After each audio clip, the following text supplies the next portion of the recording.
Hey hello everyone, welcome back to my channel. তো তোমাদেরকে আমি বলেছিলাম যে আমি আবার ব্লগ স্টার্ট করব, তোমাদের সাথে আমার সুন্দর সুন্দর মুহূর্তগুলো শেয়ার করব। তো আজকে সেই একটা সুন্দর দিন। এই দিনটা ছিল 13 জানুয়ারি। তো আমি আমার এক ফ্রেন্ডের বাড়ি গেছিলাম, আমার ছোটোবেলার ফ্রেন্ড, আরেক ছোটোবেলার ফ্রেন্ডকে নিয়ে।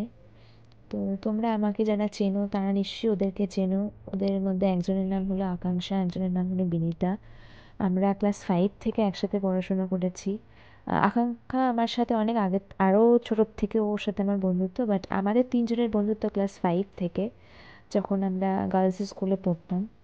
তো সাধারণত আমাদের সেইভাবে হ্যাং আউট করা হয় না, কারণ যেহেতু নাকি আকাঙ্ক্ষা কলকাতায় থাকে, ও যখন আসে তখনই আমাদের হ্যাং আউট করা হয়।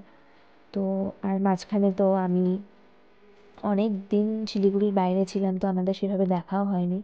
তো আজকে তাও মোটামুটি 2 বছর পরে আমরা একসাথে দেখা করলাম, অনেক মজা করলাম, একসাথে রান্না করলাম, একসাথে খেলাম।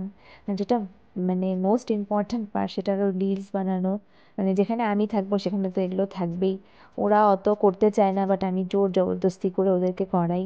দেখতেই পাচ্ছ যে ওরা কতটা আমার মানে টর্চারগুলো সহ্য করে। কিন্তু বলে না, ছোটোবেলার বন্ধুদের জায়গাটা আলাদাই হয়। ওরা তোমার সব কিছু সহ্য করে নেবে, কিন্তু তোমাকে একবারের জন্য বলবে না যে আমরা এই জিনিসটা করবো না।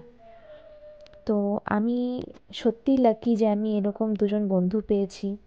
মানে আমার লাইফের সব স্টেজে ওরা আমার সাথে ছিল।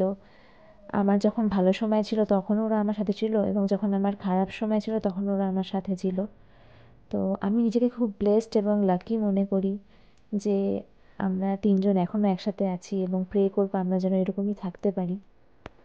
তোমরা সবাই আমার এই ছোট্ট ব্লগটা এবং অবশ্যই জানিও তোমাদের লাইফে এরকম বন্ধু আছে কিনা। আর আমার চ্যানেলটাকে লাইক, কমেন্ট এবং সাবস্ক্রাইব করো। সবাই ভালো থেকো, সুস্থ থেকো, এবং যেটা মোস্ট ইম্পর্ট্যান্ট, আনন্দে থেকো। Thank you.